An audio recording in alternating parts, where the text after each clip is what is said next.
Hi, I'm Richard, and today we're going to be talking about bringing back the magic of maths.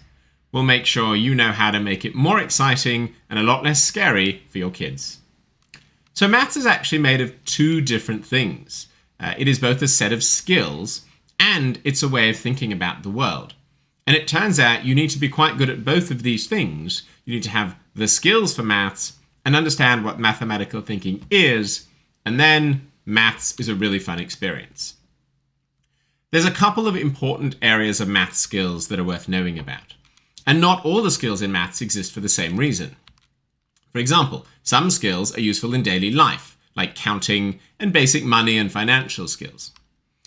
The classic STEM careers, science, technology, engineering, and maths, need a lot of specific math skills. These are careers like coding, AI, engineering, science, medicine, etc. But there are also a lot of non-technical jobs, things that people don't consider STEM, like marketing or advertising and graphic design, that actually also, in the modern age, need a lot of math skills as well. They're different math skills, but they do need math skills. Finally, there are some math skills that are really just there to satisfy our curiosity. They're a way to explore the world and a way to find quite a lot of interest and fun in the things that are all around us. Maths is also a way of thinking. It's actually the best teacher of 21st century skills we have.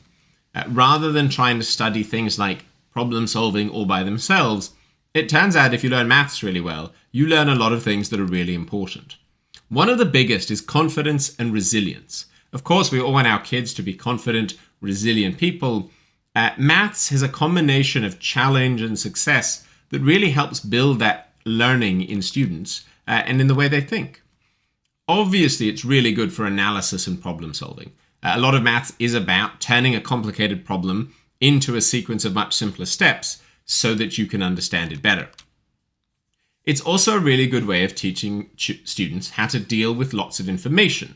So if you have a really complex, information-rich problem and you're really experienced at mathematical thinking, then you'll really be quite capable of breaking that down into smaller groups and working through it. And finally, it helps us to understand complex systems. So if you're ever going to be involved in anything like healthcare or education or engineering, these are systems with so many different moving parts. If you're really comfortable with mathematics as a way of thinking, then it'll help you understand these really complex systems that are around us. One of the main barriers to mathematical understanding and enjoyment is a phenomenon we call maths anxiety. It's not a marketing phenomenon, it's a real thing. A lot of children and adults are really scared of maths. In fact, if you walk into a room and you write a maths equation up on a whiteboard and don't say anything, a lot of people in that room will actually start to feel the physiological symptoms of anxiety and concern. So why is that the case? Well, it turns out there's a couple of really straightforward things that we can do to understand math anxiety and then to do something about it. One of the biggest areas of problem is when you have a mismatch between your level of skill and the level of challenge that you're facing. And this creates either anxiety or apathy. So if you're trying to do something that's way above your level of skill, that actually creates anxiety. And this happens a lot in maths classes for students. It happens a lot for adults when they see numbers. In fact, there's a really useful little grid you can use here, which talks about the level of skill versus the level of challenge and what you get in those different areas. This comes from the research on a concept called flow, which is this idea that if we have a high level of skill at a particular task and we have a high level of challenge at the same time, we get into this really productive state of learning that we call flow. If, on the other hand, you have a high level of skill at something and the level of challenge is low, you tend to have quite a relaxed approach to it. That's not a particularly productive way to be learning. If your level of skill is low and the challenge is low, we often see really apathetic behavior in children or in adults because, there's not much challenge to deal with it and they don't really know too much about the topic. But what often happens in maths is this bottom right quadrant where the level of challenge, relatively speaking, is high because students don't actually understand what they're facing. and their level of skill is relatively low because they may have gaps or they haven't had a really good foundation in maths. And this brings a lot of anxiety. It does the same to adults who have often finished all of their schooling, their formal education, without a really good understanding of maths, will be presented with something that could look like a really simple piece of number, but still creates a lot of that anxiety. Now, we don't want this in our world. We certainly don't want this in learning for our children. What we want is to get into that flow state, high skill and appropriately high level of challenge. The other thing that causes these gaps and problems for students is that maths is actually a really structured subject. And so if you have gaps or missed learning in your mathematical knowledge, you create these really big barriers to understanding. It's like trying to build a house, but leaving out gaps in the walls and then trying to put the roof on top. It's just not very effective. If you take an example, here's a bit of maths to do with algebra. And you can see there's all these elements that kind of connect to each other and are required for students to actually learn their way through it. Now, if I try and teach a student something about fractional coefficients and they don't understand algebraic variables or fractions, they might be able to sort of rote learn it. They might be able to understand how to replicate it on a test, but they won't actually understand what they're doing. And so this is a really common problem in maths. Students are taught things at particular levels, they're age-based learning, and they actually miss all these gaps and these foundations. And so as soon as you have that, you really aren't going to get any understanding. You're not going to have any fun in maths. So we need to deal with this. We actually need two different things to be able to enjoy maths. We need, firstly, a great base of skills. So you need to understand the maths. You need to make sure that you have a deep understanding of it. You're not just rote learning things. Because without a great base of skills, we can't actually do anything. And then once we have that base of skills, we need fun ways to apply them and to actually bring them into our life, to appreciate the world around us. And trust me, once you have the base of skills, most ways to apply maths turn out to be fun because you actually know what you're doing. And I think that's something we're all familiar with. Once you understand something, once you know about it, it's a lot more fun to use. So we're going to have 2 steps to making maths magic for your children. Although step 1 has a few sub-steps. But step 1 is in theory really simple. What you need for your child is a really solid foundation of skills. Remember that map of algebra? Well, we want to make sure that there are no gaps in there. So we want to find and detect any gaps that students have. We want to fill them in, right? And then we want to actually make sure they can build on that knowledge. So let's be a little more detailed about how you need to do that. And I'm going to talk about this first in a general concept, give you some ideas of tools that will help you do that. The first thing you need to do this is you need to identify exactly what a student knows and what they don't know. You also need to be really specific about it. So in education, we call this a diagnostic assessment. You'll see lots of products that talk about that. There are 2 things you should look for in a diagnostic assessment. The first is it should be adaptive. So it should change as the child answers questions so that it can gather information really efficiently. The second and the most important thing is that it should be competency-based, not age-based. So an age-based assessment says, well, we think you're in year 7, so we'll ask you year 7 maths questions. That's pretty useless because if you have any gaps below year 7 or any knowledge above year 7, it's not going to pick it up. So what you want is a competency-based assessment, which simply says, we're trying to work out if you know how to do this skill or not. Is the skill at year 7 level or year 5 level or year 10 level? It really doesn't matter. So you want to find a competency-based diagnostic assessment that will help you understand or help your child understand what they know, what they don't know. It can be online, it can be offline. Online is easier to manage, but the mechanic doesn't really matter. It just needs to be competency-based, not age-based. So that's the first one. Let's find out what a student knows and what they don't know. But that's not enough because we actually have to do something about that, right? The next thing we need is with that knowledge, we need specific content that matches what they need to work on next. And when I say specific content, I mean really specific. So if we know, for example, that a student knows how to add two fractions because they've learnt the rule, but they don't understand what a fraction is, then I don't need content that teaches them how to add fractions. I need content that explains what a fraction is. In fact, there are multiple ways of understanding fractions, so I probably need more than one thing that explains fractions, so students can see them as collections that are partitioned, or as groups that are partitioned, or they can work with them on number lines. So the content needs to be really specifically aligned to any gaps they have, or to whatever they're ready to learn next. Whether the content is a textbook, or an online video, or a game really doesn't matter much. All that matters is that it's high quality instructional material. Now, some games are more games than instruction, and so they're not going to be very helpful. But a traditional textbook has some great quality material if you can get the bit that really is targeted to your student.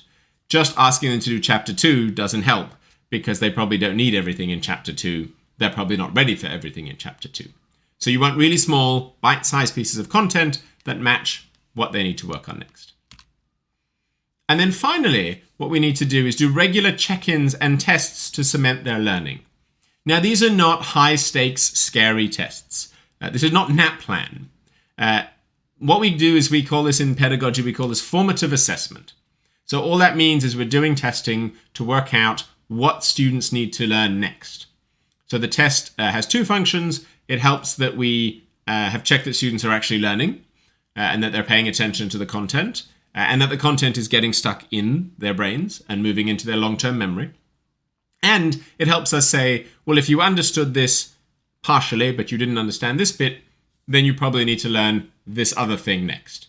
And so we build up this knowledge about what a child knows, what they don't know, through both that initial diagnostic and then what we call regular tests or check-ins to cement their learning. So again, you're looking for regularity of check-ins and testing. And again, they need to be competency-based. So you can't just do a test for grade 7 to see if they've learned any grade 7 content. Really, whatever they worked on in step 2, which was their specific content, you should then be testing in step 3 to make sure they've understood that specific content. Right? So maths is all about the details. If you want to build these skills in our students, we want to build them at a really kind of consistent and strong level of detail as they work their way through it. There are 2 certified Australian providers who have tools that will build skills this way for you. The reason I mention this is because doing this by hand is really hard. I know this because I used to do this by hand.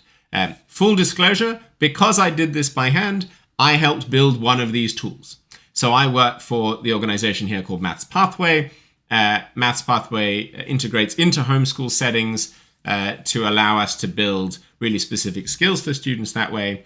But we're not the only people. There's a group that's really high quality as well called Reflective Learning Australia. And what that does is a very similar kind of model. So in all of these models, we're trying to work out students' individual skills, automatically make sure they have the right content for that. So we don't need a human to go in and tell you exactly what to learn because we can work that out. And then to check and make sure we're building in their skills over time. Right, so you've got your 2 options, both Maths Pathway and Reflective Learning Australia. They're different products. They may be suitable for different things, but I encourage you to check them both out because really you're going to get a lot more value for your learning time if you don't have to build all of this yourself, or if you don't have to cobble it together from 5 or 6 different platforms or a combination of YouTube videos and tools, etc. That can be really inefficient. So what you're looking for, again, personalized, competency-based learning is going to build your maths skills really effectively. And once we've built those math skills, we're going to have this really nice foundation for our children to build on and for them to expand and explore the rest of the world. And so step 2 of Maths Magic, you don't have to wait for step 1 to finish. You should start step 1 first, of course, is that we can then start to bring in a whole bunch of additional fun activities along the way for students. Now, there are thousands and thousands of maths activities online. The quality varies very wildly. And so I'm going to give you some hints about things you should look for and 3 specific examples of resources that in our experience have worked really well with students and have a whole range of information that you can use with them. What you're looking for in terms of resources for fun is, again, high quality. So something that's just a game, if it doesn't have a point, it's not really much point. It's just sort of a bit of a waste of time often. And so you want them to have been built really thoughtfully, ideally either by teachers, parents, and or maths academics who have a background in how maths learning works. Because maths is, as we said, a really structured subject. So making sure that it's really specifically built for maths learning, not just a random fun activity, is definitely going to be really valuable. So as I said, I'm going to give you 3 specific resource packs, sites that you can look at and explain why, right? And we'll dive into each one of these for a few minutes each. So the first one is an organization called Enrich. Now, Enrich creates a series of tasks and games for you to use.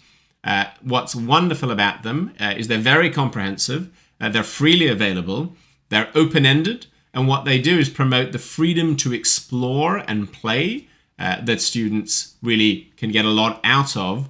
Certainly as they built up at least some skills in maths, they then use these tasks to explore and play with the maths that they've learnt.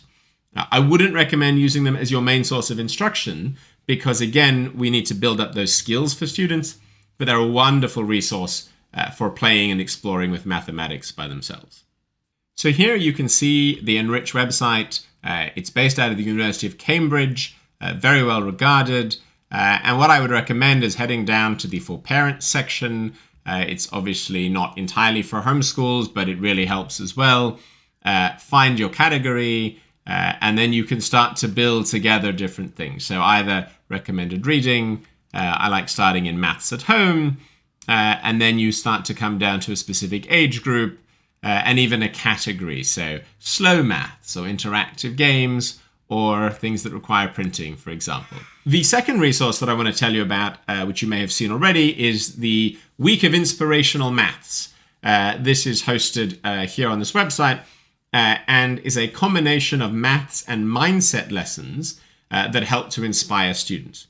What's really fun about this, specifically from a homeschool setting, is that it actually has a planner that you can use that allows you to sort of work out which of the activities you're going to do over a course of time. Here on the UCubed website, which is out of the Stanford Graduate School of Education in the US, you see this Week of Inspirational Maths. So as I mentioned before, you've got a playlist that you can fill. Their recommendation is you have a video, a positive maths resource, and a task for every day. And so you can happily scroll through and categorize what you'd like to include, where you'd like to put it on. And actually, it's a really helpful way to build a set of fun activities to keep the week flowing or to build a program over a couple of weeks. And lastly, and simply because it's quite a fun and interactive way to actually explore the maths yourself and get involved in the process. We've obviously been doing a lot recently over the last sort of 12 to 18 months with AI. It's all the rage. So ChatGPT and all its cousins have created all sorts of exciting new tools for us to play with.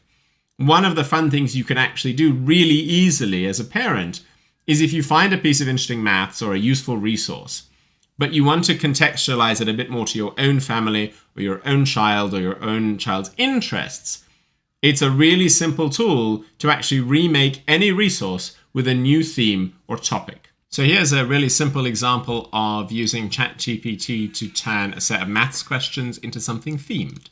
So here's a prompt I prepared earlier. I have a set of maths questions and we'd like them to have a Taylor Swift theme, but to keep the questions the same. We pop that straight in, and if we give it a second, we're going to get a Taylor Swift themed version of the multiplication questions. You can obviously do that for anything. So I could ask instead for a version that is Mario themed instead. And then that will do exactly the same thing with a Mario themed set of questions.